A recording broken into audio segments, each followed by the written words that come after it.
What's up guys, today's deck profile is going to be on Yggdrasil the World Tree. I had a really quirky idea with this deck and I was going to test it out, and I was like, oh, this isn't going to work because it's just kind of like a silly thought process, but I kind of wanted to stick to the art and kind of the lore and stuff and try to build a Fairy Yggdrasil deck. And I tested it out yesterday against the Cheyenne deck I had posted yesterday, which I was saying that was doing really well. And I actually played 2 games against it, so like a full match. And I went second both times. I lost a die roll, and then I got game 1, so my friend went first, game 2 again. And I won both games going second, and it was so exciting because it's literally just a random fairy deck I put together with Yggdrasil as the ruler. But this deck is actually really, really good, and it was so fun to play. My whole idea behind it was fairies are really quick at OTKing your opponent if you play it really safe, but often you have to use you have to block stuff in between, because if they put too much pressure on you, you end up just losing before you can OTK them and set up your Vivian and stuff. But in this case, I just didn't block. I didn't care. I was like, worst case scenario, I'm gonna hit 1 life and I'm gonna get Alice and Excalibur, and that'll buy me some time too and give me this really big beat stick. So I was like, you know what I'm gonna do? I'm gonna play a fairy deck where I never block and I never do anything except for just use my end turn effects. Use my end phase as a moment to use the activate effects or do them on my draw. So if I had 6 fairies and one of them was a Flame Sprite and one of them was a Light Sprite, I would just heal at the end phase or on my draw, and then kill one of their Elvish priests or something, and then recover it, and then play a bunch of fairies and just do nothing again. And even with Sign to the Future, I just kept having so many fairies, and every single time I would maybe arrest Wind Sprite and it would get attacked, I would just eventually attack with a black fairy that's pumped up to an insane amount of damage, and they would block with a Gwyver, and then I would just get the Wind Sprite back into my hand because black fairy was destroyed. So this deck is actually really good and really fun. So I'm just gonna hop straight into the rulers. So Yggdrasil is it says that any damage dealt by a card your opponent controls that would reduce your life to 0 or less for the first time in this game, it reduces your life to 100 instead. So essentially, anytime you are to die, it just makes it 100 instead. Then you can search your main deck or hand for up to 1 card named Avatar of the 7 Lands Alice and up to 1 card named Blade of the 7 Lands Excalibur X, and put them into your field, and then you shuffle your deck. And so essentially the whole idea is, if you're dying, you get Alice in the field and Excalibur into the field. I'll go over what those cards do in a bit as well. I just want to show off the stone lineup and go through the monsters as well. But this deck is actually really insanely fun. I can't wait. So for stones, I have 3 Gusting Skies. Originally, I had 4 Magic Stone of Moonshade and only 2 of these, but I kind of noticed that when I do run a lot of Moonshades, even though I want to be paying the life because it's not really a problem, you want your life to be going down, I got to a point where in one of the games, I had 2 Moonshades and 3 Fairies Memoria and 1 of these, and I was at 2 life, and I hadn't obviously triggered Alice yet, and for whatever reason, I just wasn't seeing a Light Sprite, and I had a Glimpse of Kaguya in my hand, and I was waiting for my opponent to use an activate, but I couldn't use it because I would have to pay 200, and I can't make my life go down to 0. It has to be my opponent, so I couldn't use a whole color because of how low my life was, and normally it wasn't a problem because every other game I saw Light Sprite, but for whatever reason, in this specific one, I was just at 200 life and I couldn't do anything. I ended up winning the game anyway with just the other 4 stones because of how crazy the damage ranks up in this deck. But I decided I would just go 3 Gusting Skies, 3 Moonshades. So the only Regalia is of course Excalibur, and I only run 2 and 2 Alice. So I didn't want to use Ruler's Memoria. Plus I felt as though obviously the burn from this is actually kind of nice because you could somewhat heal it off with Light Sprite. And you also, of course, get every color for every fairy.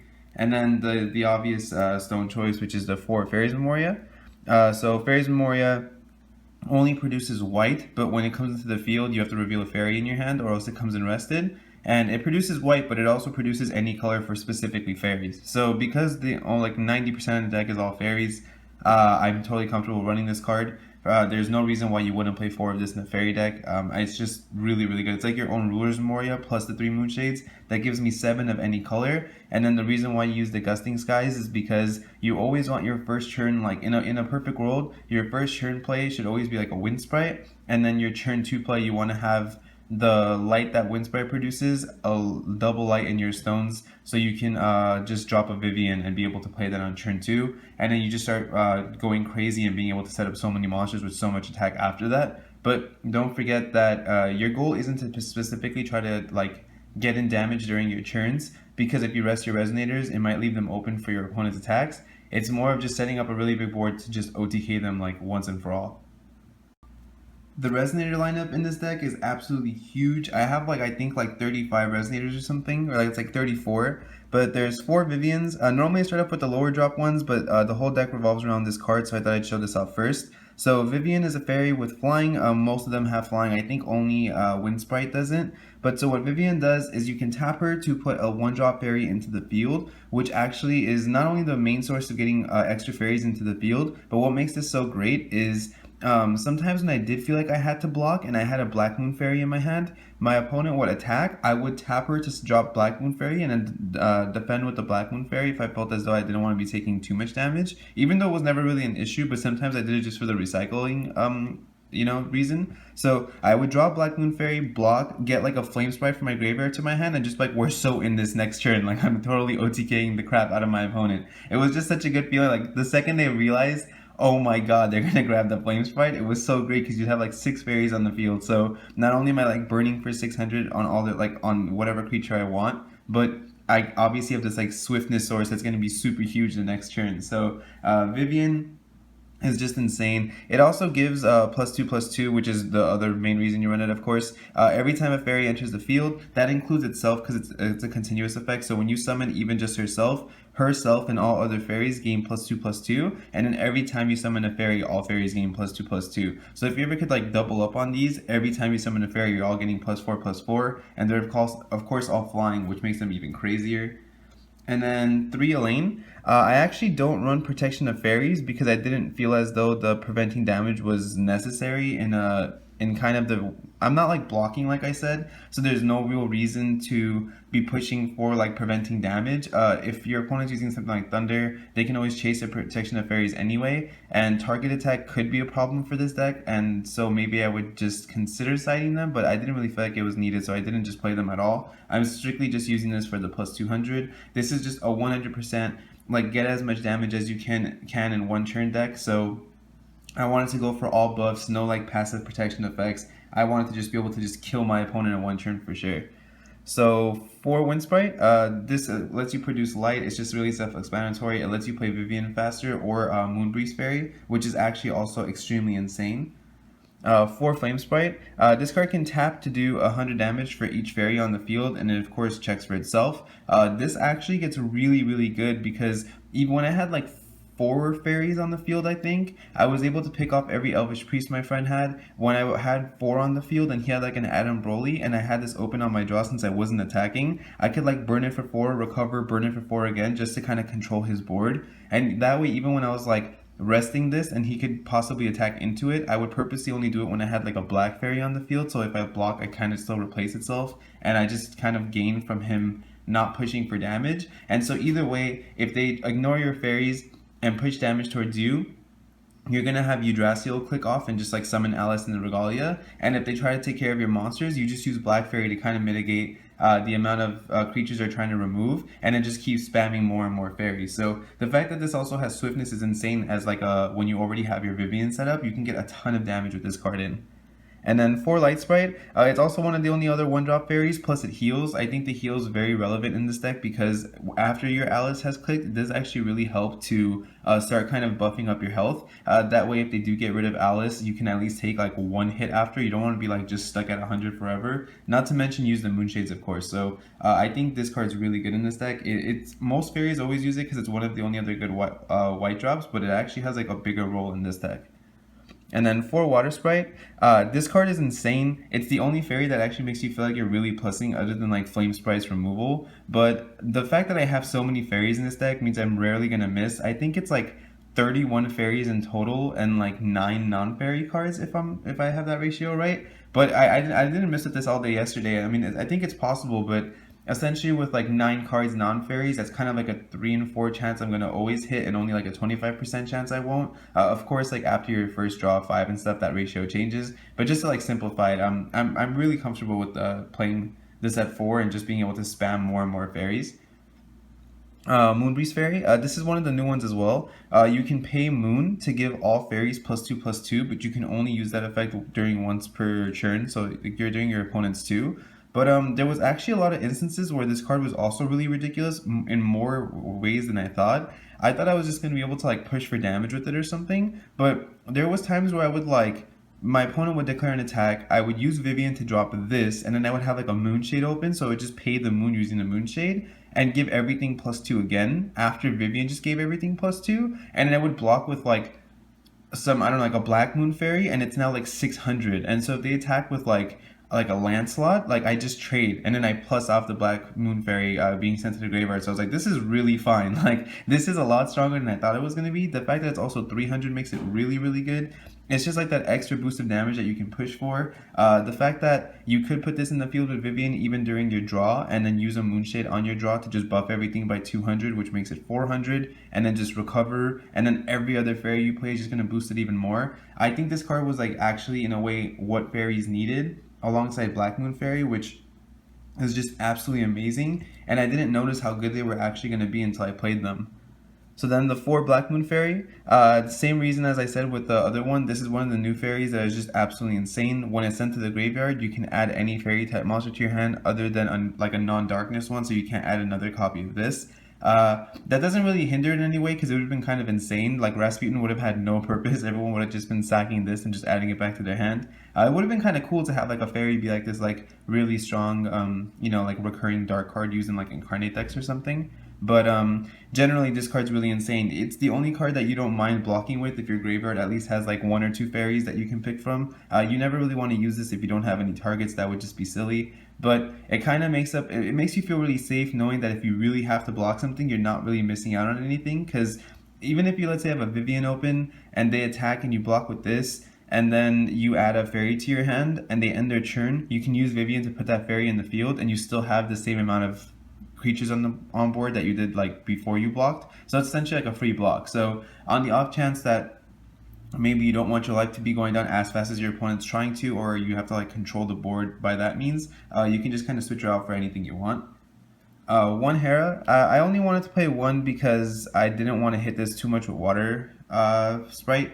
I don't think I have any more sided either, but I kind of felt like 1 was okay. If I played against like Gil Lapis and I saw this, it would be nice to be able to, you know, try to avoid him deactivating too early and playing with his God Art with the Earth.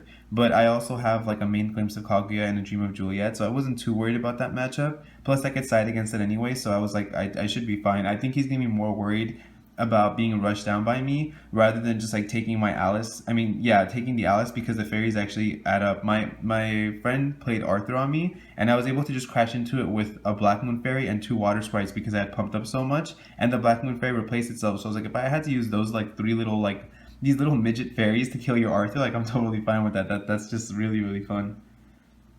And then the 2 Alices, of course, the main reason why we run Yggdrasil on this deck. So Alice says all damage that you would take is done to Alice instead, and the Regalia that you play for free is Excalibur, and it says that you can't yourself be targeted like the player, and if they want to target Alice, they have to pay 2 more, so it makes it so she's a lot harder to kill. And she's a 15/15, and the Regalia also gives her +4/+4. So essentially, when you die, you're left at 100 life, and then this becomes 19/19. So it's almost like you have 2,000 life in a way. And of course, that doesn't like exactly work that way, because if she's removed, you just drop straight down to 1 again, and if not, you know, take the damage. But like I said with Light Sprite, I'm not too worried. This is just here to safely be able to just shoot for so much damage as I can without worrying about being outpaced or anything, because I'm just gonna summon a free Alice, and that's something else they have to worry about. Even if they're trying to like, even if they're overestimating Alice and they're playing their turn out slower, thinking like, oh, I have to be careful about how I attack because he's gonna get an Alice and Excalibur, I have to wait to have my answers in my hand. It's like, sure, like if you're not signed to featuring my fairies because you're waiting for Alice, I'm just gonna end up like OTKing you any second now, so that's totally fine by me. It's kind of, the whole deck's kind of like a mind game. Like, you can convince your opponent into thinking there's so much you can do, but in reality you're just attacking with like 6 monsters, like 800 attack. So that's like, if you don't even if like 5 of those go through, that's game. So it's really interesting how your opponent actually gets so freaked out against playing against this deck. It's really fun. I had like a blast playing it yesterday. For the spells, I have just 2 Blade of the 7 lands Excalibur X. Like I mentioned, this makes it so that if they target Alice, they have to pay 2 more or the spell is cancelled. You can't be targeted as the player, and it gives your J Ruler, which doesn't matter in this case because the tree can't flip, and Alice +4/+4, making her a 19/19. It's really nice that for her to have those stats too, because generally, if you like use her as an attacker, your opponent's gonna want to block, and so you can kind of use her, like, she has target attack too, so you can use her as like this sense of like pushing for removing their board so that they really don't have anything to block your fairies. Like if they have a Gwyber and you just attack into it, of course they can block with like something else, but if you're slowly picking off their field, it actually feels really nice to be able to use your beater that you got for free, like in a way to shoot for damage. But yeah, I think Alice and Excalibur are actually really great. Like, I didn't think they were going to be this good until I realized how fun it is to play a rush deck with this deck and just totally outpace your opponent. And then 1 Foment of the World Tree. I was really like, I didn't want to play this because I don't have that much green. I only have the 3 Moonshades and the 3 Light Gusting Skies. I mean the Gusting Skies. And so the dual green can sometimes be really hard to use. But I really thought that it would not only help me fix certain hands, but the life heal I think is really important. So I was like, I'm going to give it a shot. I'm going to play it at 1. It hasn't been bad yet, but I'm hoping that I don't play a game where I hit like 4 fairies Memoria and then like 1 light green, and then like this is what I have in my hand just sitting there like unable to be used, because Wind Sprite only generates light 2, so I can't even use that. But so far it's been good. I don't have any complaints. I'm just like worried that that's gonna happen, because I like I mentioned in all my videos, like that always happens to me. I get mana screwed so easily that like I always try to play it really safe and make my decks like in a way where that can't happen. And then 1 Light of Hope. This is kind of my secret tech. Shout out to Colin, who used this on me actually when we were playing at the last tournament. I've always like kind of had an eye on this card. I used to play it in Grimea, but it's really funny in this deck because I can't use Sign of the Future since I always have more Resonators than my opponent does. I just have like a flood field of fairies, so I didn't really think it'd be important to run that as my light card. I decided to play this instead. So what this does is the trigger requirement is your life is 2000 or lower, and what it does is you can put a target attacking Resonator on top of its owner's main deck, and then your opponent's Resonators can't attack for the end, just until the end of turn. And so if your opponent's J Ruler can still attack, but if you're ending their battle phase, and that's giving you another battle phase essentially because all your fairies are like ready to go the next turn, that's really great. And the fact that it says your life is 2000 or lower, like that's what you're aiming for. So on the off chance that they do somehow kill their Alice and then they swing for game and you do this the end of battle phase,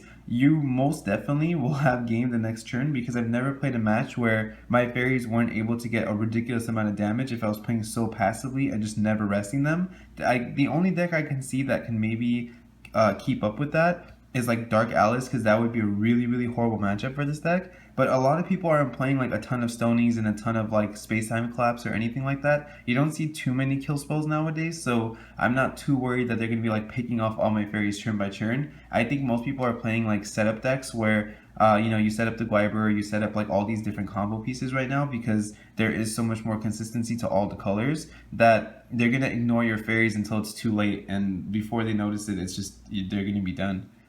1 Dream of Juliet. Like I mentioned in the Cheyenne video, if I main anything that can be taken by Primogenitor, I want to at least have this as an option so I could flicker it back into my field. So if he does take Excalibur and Alice, I want to be able to just flicker the Alice so it comes back into my field. It also destroys additions, which is kind of a +2 because people are using a lot of additions right now. There was a moment where my friend used Robe of the Fire Rat, and because he mains it in that Cheyenne list, and I was kind of annoyed because my Flame Sprite couldn't get damage in, and I didn't see this, and I still ended up winning like even without the Flame Sprite. But generally, like it was nice knowing that if I do draw this, I can destroy the Robe, and I can also flicker stuff that Lapis steals.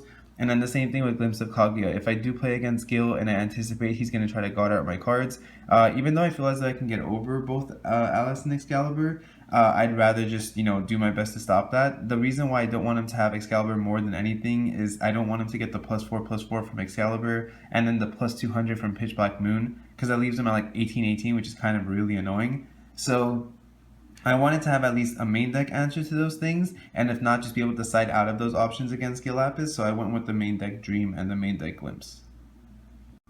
For the side deck, I went for more of like a smokescreen route. I couldn't think of anything I'd want to side generally because anything I would want to really side against, I would just want to take out the Excalibur and the Alice in a situation where it's like Gilapis or something. So I decided to go with Alice, the Fairy Queen, in the side. With the amount of fairies we have now, with the addition of Moonbreeze Fairy and the Black Moon's Fairy, I really think that she's actually not so hard to deactivate anymore, and pushing for damage with her could actually be really, really easy. I mean, before the meta with Reflex being so heavy seemed like it was impossible to play this card, you also didn't have enough 1-drops to get stuff on the board as quickly, but I really had no problem getting like 6 fairies on the board every game by like turn 4 or 5, if not sooner, because of Vivian, that I'm actually comfortable having decided thinking that if my opponent's going to play with the mindset of I'm going to pace things down a little slower and focus on his fairies instead of worrying about Yggdrasil, that if I switch to this, I can just push even more aggressively and not have to wait so long, and I'm going to be able to outpace them even though they think they're getting ready for my Alice and my Excalibur or anything like that. So I actually liked having this as an option. I haven't tested it yet, but I'll probably try siding it in against certain matchups and see how it does. And then Reflect is one of the other ones. Reflex really good with fairies because of the draw one, put one on the bottom. You get to go through your deck quite frequently, and you can also just use Change the World to be able to keep drawing cards, which is why I have 4 of those as well. So if you go into Reflect, I would just change the 2 Excalibur and 2 Alice into 4 of these, and then of course you just switch your ruler out. Reflex is really good with fairies because you can always also search the cards you need. You can search the Glimpse or the Dream of Juliet if you need. Even though against the Primal matchup, it's not as important anymore since you don't have the Alice in your deck. He has nothing to steal that's really that big, but just the option for it is really nice. It just adds a lot of consistency. Reflex always just been a really good ruler in general. And then my third smokescreen option is Kaguya. So Kaguya uses Moon as if it were green, and I thought that was actually perfect for slowing things down if you're playing against like a rush deck. If you're playing, like, let's say if your opponent's playing like a red aggro deck, and you can't really keep your fairies like non-blocking for too long because they might be able to outpace even the Alice's defense and be able to go over that. I like the idea of switching it to Kaguya because the Moonshades no longer cost life if you're playing stuff like Wind Sprite, and so it makes at least the Wind Sprites free. And then the Wind Sprite can of course play like Light Sprites, which just makes it so that you're using less life for that as well and just starting to heal up. And then with Kaguya came options like Tsukiyomi, which of course will let me draw on the ruler side for Kaguya. So just in case my opponent's using like Robe of the Fire Rat or anything I want to get rid of, I can side into this, and it's also a pretty big body. It can also get rid of just like anything that I might not be wanting to deal with, like Realm of the Pure Spirits or anything like that. And then 2 Angel of Wisdom. Once again, just in case you're playing against red, this is also a flyer, so getting like a 7/7 flyer because of his counter effect when you destroy something, it's just really good. It slows your opponent down from taking on your fairies too much, and it just goes really good with Kaguya because I'm also siding the 4 interdimensional vessel Apollos. So this kind of feeds the J activate cost for Kaguya. It feeds the Angel of Wisdom's effect. It feeds the Tsukiyomi effect. You want to essentially just be using this to use those cards even quicker and use Kaguya even quicker, just so that eventually if you could just control the board, your fairies are going to still be able to push for game. So my original version of it is actually what I had the most fun playing with just a tree. I wouldn't worry too much about the side unless you feel as though you have to, but I wanted the smokescreen options just in case it kind of try to fool my opponent. But I was having absolutely no trouble with just using like the tree. So if you got it, just play with that. So I think this is like one of the funnest decks I've built. I didn't think I was going to have so much fun with it. I'm actually going to work later today, and I'm hoping that someone's going to want to play, because I'm just going to like bust this out of nowhere, and they're going to be like, why are you playing Yggdrasil, because like everyone underestimates it. I'm just going to be like, wait, just wait. And I'm just going to like OTK everyone. So I really hope you guys enjoyed the deck because it's actually been a ton of fun. So thanks for watching, guys. That was my Yggdrasil the World Tree deck profile. If you guys have fun with the deck, let me know, because I'm actually really excited about this one particularly. I didn't think I was going to enjoy doing this deck profile just in general because I wasn't excited for the ruler. I originally thought it wasn't going to be that fun and it was going to be like slow and control-y, but I really like the OTK aspect. Like, we don't really see that in Forcible. Red Rush has always been kind of like, you know, they pick at your life here and there and you end up dying to like a thunder or something, but we've never really seen like all these little like cute little things just be able to kill you off so quickly. And that like gives me like this like sick thrill. Like, I love watching my opponents just like crumble before my fairies. Like, it just makes me feel so powerful. So if you guys do have any questions or anything, make sure you leave it in the comment section below or message me on Facebook. I'll get back to you as soon as I can. And if you guys haven't subscribed yet, make sure you do, because I still have Alice Iris's deck profile coming tomorrow. And then next week will probably be me revamping my Kaguya 1.0 stealth deck. That deck was like what I lived for so long, and so I'm really excited to be redoing that again. And so yeah, I will definitely catch you guys next time.